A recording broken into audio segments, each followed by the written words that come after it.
Hello and welcome to History 0km. Through History 0km, we are making an effort to explore the history of South India through short trips. We want to make the study of history fun, and what better way to understand history than travel, right? So let's get going. So today we just want to take a look at some very interesting historical snippets about this beautiful UNESCO World Heritage Site that we have in Karnataka called Hampi. Hampi is about 340 kilometers from Bangalore, so it's a good, beautiful 6 to 8 drive from Bangalore that you can take to Hampi. And why is Hampi so famous, and why do people throng to Hampi, right? So there are two elements to it. Number one is the historical aspect of Hampi being one of the capitals of the Vijayanagara Empire. And second is the fact that, Hampi is a backpacker's paradise. Yes. So, Hampi is one of those rare places where you can do both, visit medieval historical places, and also have a lot of fun, have a very relaxed holiday in an idyllic kind of setting.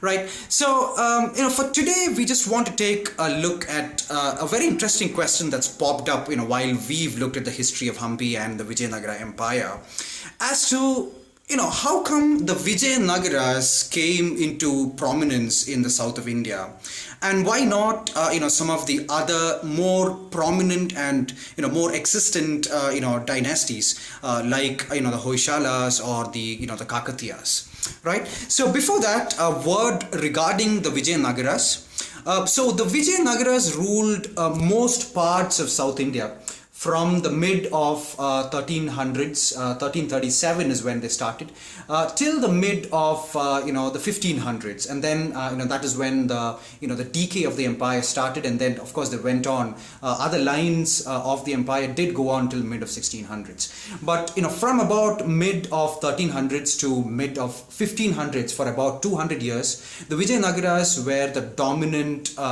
kingdom in the Deccan and the southern part of India. Right, so that's very, very prominent, because this is the time when South India saw a lot of changes from a historical, political standpoint. We did have, Islamic invasion coming in for the first time from the Delhi Sultanate.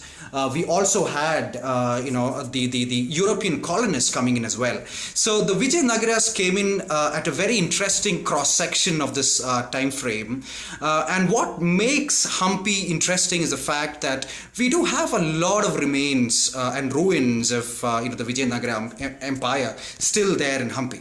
So that makes Hampi kind of unique amongst a lot of the historical places, that medieval historical places that you will find in South India specifically, because a lot of the medieval history that you have around are centered around temples, right? So visiting a historical place is mostly associated with visiting ruins of temples or inscriptions that you have. But Hampi is different, because in Hampi you kind of have the capital city in around 26 square kilometers, the capital city being preserved in its ruins. So you do get to see not just the temples, but you also get to see some of the the royal center of the Vijayanagara Empire as well. So that makes Hampi very unique, and you won't see that kind of a mixture between the temple ruins and the courtly structure ruins in a lot of other places in South India.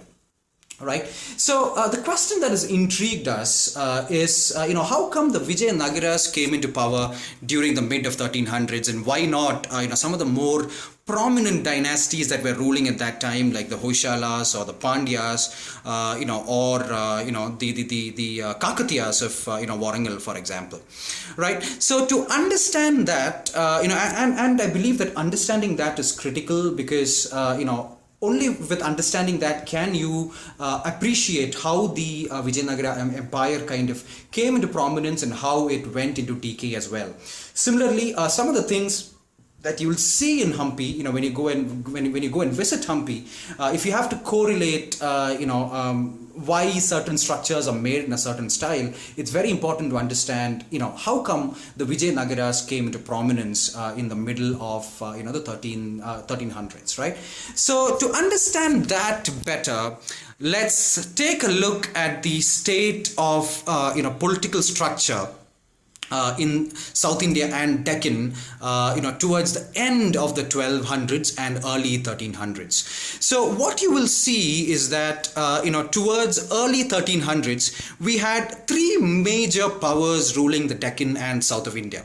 There were the Kakatiyas ruling from the Warangal, the Hoysalas ruling from the present Halebid.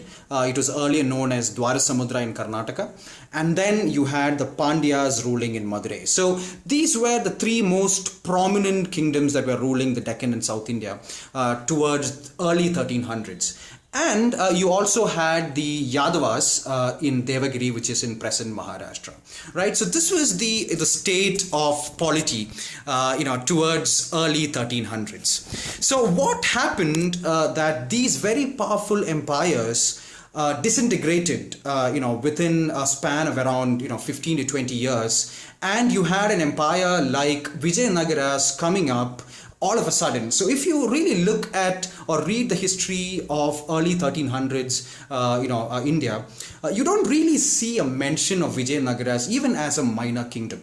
The folks who founded the Vijayanagara Empire, the Sangama brothers, are also not really mentioned anywhere around. So you don't really find a mention of the Sangama brothers or the Vijayanagaras as an important, even a feudatory or a minor empire, anywhere in the Deccan or south of India.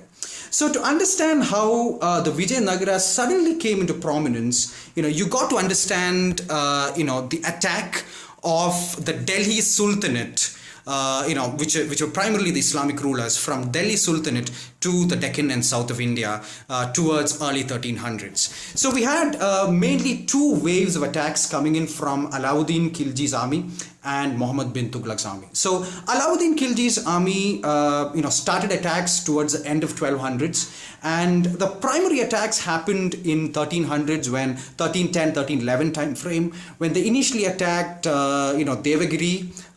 They captured Devagiri, then they went on to Kakatiyas.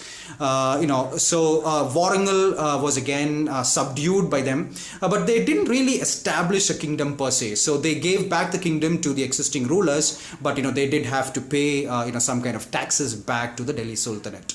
Right. Then there was another wave of attack which happened in around a year after, where again they came into Devagiri, they went into Warangal and attacked the Kakatiyas, and then they came down and attacked the Hoysalas in Halebid and went all the way down to Madurai and attacked the Pandyas. Right. A similar wave of attack also happened with the Tughlaq, Muhammad bin Tughlaq as well. So as you very famously know, Muhammad bin Tughlaq moved his entire capital from Delhi all the way to Daulatabad out here. Right. So by 1320s, you do realize that the more prominent kingdoms that were there already existing, like the Kakatiyas, the Hoysalas, and the Pandyas, were kind of subdued by the Delhi Sultanate. Right. So you did have prominent Muslim rulers being established in the southern part of the country as well, and that established, and there came up a power vacuum. So with this power vacuum, you had the rise of, with the Vijayanagaras. So, because the existing empires were kind of obliterated, there was an opportunity for a new, power to rise up, which is, the scenario in which the Vijayanagaras came into prominence. So typically what you see is that by, 1340s, typically this is how, the political map of the southern part of India and Deccan looked like. So you had the Vijayanagara Empire controlling major parts of South India, and you had the Islamic Bahmani Empire, which is the first legitimate Islamic empire of South India. The Bahmani Empire, controlling a good amount of land in the Deccan and South India as well. So this is basically the background, behind the rise of the Vijayanagara Empire, and you will also see that there has been a lot of inter-exchange of ideas between the Islamic kingdom of Bahmani and Vijayanagaras, which we will take up in another session. So I hope you've enjoyed looking at this very pertinent question of how come the Vijayanagaras suddenly came into power, and while you're taking your trip to Hampi, I hope you can appreciate the splendor that Hampi is. So till we see again, happy travel and have fun learning history.